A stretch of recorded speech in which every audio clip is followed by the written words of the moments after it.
1 अप्रैल या उससे ही पहले की बात है। फ़ोन में नोटिफिकेशन पे आया कि जो है CUT का फॉर्म भर दो एंड 1 महीने बाद एग्ज़ाम है। ठीक है, मैंने स्क्रीनशॉट लिया एंड फिर उसके बाद मैंने ठान लिया कि चलो grind start and time table वगैरह बनाया एंड 6 घंटे रोज़ का मोटिवेशनल वीडियो देखी एंड बोला इस बार फोड़ देंगे। ठीक है, उसके बाद बस रात को 12 बजे सोचा चलो कल को परसों को अगले वीक रील स्क्रॉल करते करते 2 बज गए। 5 मिनट और बोल के 2 घंटा उड़ जाते। आज 7 में है, परसों पेपर है। ठीक है, और सोशियो में NCERT किताब न्यू लगती है एंड मॉक में 143 आते हैं 250 में से। ठीक है, और सबसे गंदा क्या पता है, टाइम था मेरे पास पूरा 1 महीना 30 दिन 720 घंटे। और मैंने क्या किया, अब बैठ के सोच रही हूँ अगर 1 अप्रैल को एक पेज भी पढ़ लेते तो आज बहुत कुछ हो जाता पर नहीं, मैंने अभी टाइम है बोल के टाइम ख़त्म कर दिया। तो ये वीडियो मेरे जैसे हर उस बंदे के लिए है जिसने CUT को हल्का ले लिया और अब 72 घंटे बचे। रोना है रो लो, हंसना है हंस लो, मैंने दोनों कर रहे हैं क्योंकि और कुछ करने को बचा ही नहीं है। Welcome to my CUT journey everyone, मैं हूँ व्लॉगी बस। ठीक है, तो जैसे कि मैंने तुम्हें बताया 3 दिन बचे हैं और 3 दिन बाद मेरा एग्ज़ाम है, बट अब तो सिर्फ 2 दिन बचे हैं एंड 2 दिन बाद मेरा एग्ज़ाम है। ठीक है, तो अगर तुम लोग सोचोगे कि कौन सा एग्ज़ाम, फिजिक्स का, केमिस्ट्री का, किसका, तो लेट मी टेल यू, मेरा एग्ज़ाम है 2, वो भी एक दिन, एक ही इंग्लिश एक ही सोशियोलॉजी एंड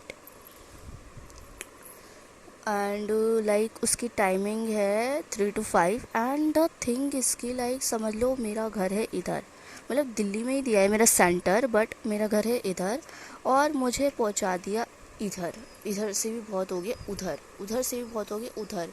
लाइक सीरियसली भाई, इधर से बहुत दूर, लाइक दिल्ली में ही है ओब्वियसली, बट सेंटर बहुत दूर है।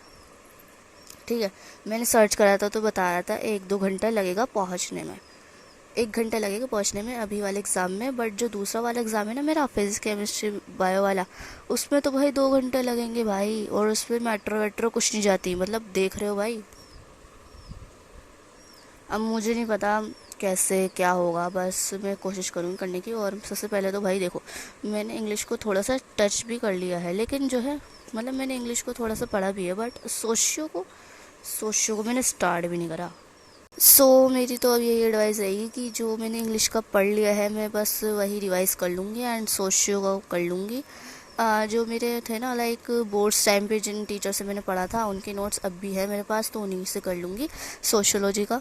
एंड क्योंकि वो वाले टीचर ने अच्छे से पढ़ाया था एंड सोशियो के नोट्स भी अच्छे हैं उनके, तो वही से कर लूँगी सोशियोलॉजी। एंड बाकी इंग्लिश की बात रही तो इंग्लिश में जो मैंने नोट्स वोट्स लिखे हैं या फिर जो नहीं भी लिखे वो तो मिल ही जाएंगे। ठीक है, तो वही से जो है ना बस से रिवाइज़ कर लूँगी और देखते हैं क्या करती हूँ। वैसे तो मुझे समझ नहीं आ रहा कि इसके अलावा मैं क्या कर सकती हूँ, तो तुम लोग कमेंट में ज़रूर बता देना। मतलब खुद सोचो बाकी सारे लोगों का कितना सही है, लाइक किसी का 19 को है, किसी का 20 से स्टार्ट है और किसी का पता नहीं क्या है, लाइक लेकिन बहुत दूर है, लाइक सबके में 17-15 दिन है एंड मेरे में इतने कम क्यों भाई, ये तो गलत बात है। किसी को इतने ज़्यादा दिन मिल रहे हैं, किसी को इतने कम मिल रहे हैं। एनटीए को सोचना चाहिए था कि सबको बराबर दिन दें, लाइक सीरियसली भाई। किसी को लाइक क्या कहते हैं 17 दिन मिल गए, किसी को 19 दिन मिल गए और मुझे 3 दिन मिल गए। ये क्या बात हुई भाई, और किसी को 7 दिन मिल गए। लाइक सीरियसली अगर एनटीए को डेट शीट बनानी है, मतलब सेंटर भी कम पड़ रहा है चलो माना, तो एक दिन का गैप, मतलब एक दिन का फ़र्क दे दो बस। ये क्या हुआ कि किसी को 17 किसी को 3, मतलब सीरियसली भाई, सीरियसली मेरे को बहुत ही ज़्यादा बुरा लग रहा है। एंड तुम लोग अगर मुझसे पूछो कि लाइक नीट का एग्ज़ाम कैसे गया, तो लेट मी टेल यू कि भाई मैंने नीट नहीं दिया है, सीरियसली नहीं दिया मैंने उस पर वीडियो बना भी दी है क्यों नहीं दिया, कैसे नहीं दिया, तो तुम जाके चेकआउट कर सकते हो अगर तुम्हें चाहिए, मतलब तुम्हें जानना है कि क्यों नहीं दिया इस लड़की ने। बाकी मुझे अभी बहुत सारा रिवाइज करना है एंड लाइक मतलब इंग्लिश में तो भाई बहुत सारा ही होगा है ना, एंड सोशो भी है। अगर एक सब्जेक्ट होता तो चलो मैं मानती भी ठीक है हो जाएगा, बट यार दो सब्जेक्ट को एक साथ मैनेज कैसे करूँगी। बल्कि अभी मेरी हवा टाइट हो रही है, फिर मेरा बाद में क्या होगा। मेरे तो 3 सब्जेक्ट है, देखो मैं तुम्हें अपनी डेट शीट बता देती हूँ। 11 तारीख को है मेरा इंग्लिश प्लस सोशियो, ठीक है, एंड 20 तारीख को है मेरा पीसीबी। सिर्फ 9 दिन का गैप है, बट ठीक। लेकिन बाकी सब में तो भाई बहुत दिन का गैप दिया जा रहा है, बस मुझे ये दिक्कत है। लाइक अगर देना ही है कम गैप ही देना है चलो मानो, लेकिन सबको बराबर दो। ऐसे मत करो किसी को ज़्यादा किसी को कम, समझ रहे हो ना। और बाकी बात की जाए तो मेरी टाइमिंग तो 3 to 5 है, एंड दूसरे वाले की 3 to 6 है। बट पहला पेपर तो समझ लो मेरा घर यहाँ पर है तो यहाँ पर है, ठीक है, 1 घंटे की दूरी। बट दूसरा वाला अगर यहाँ पर है तो यहाँ पर होगा 2 घंटे की दूरी, और मेट्रो भी नहीं जा सकते। अब सोचो मैं क्या करूँ भाई, मैं क्या करूँ।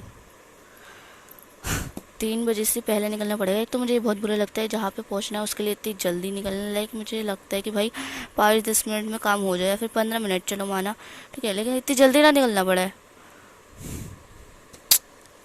लेकिन क्या ही कर सकते हैं, चलो फिर भी उन लोगों से तो सही, मतलब कुछ लोगों को तो भाई मतलब कोई और सही देश दे दिया, लेकिन उनकी ट्रिप मस्त हो जाएगी, है ना।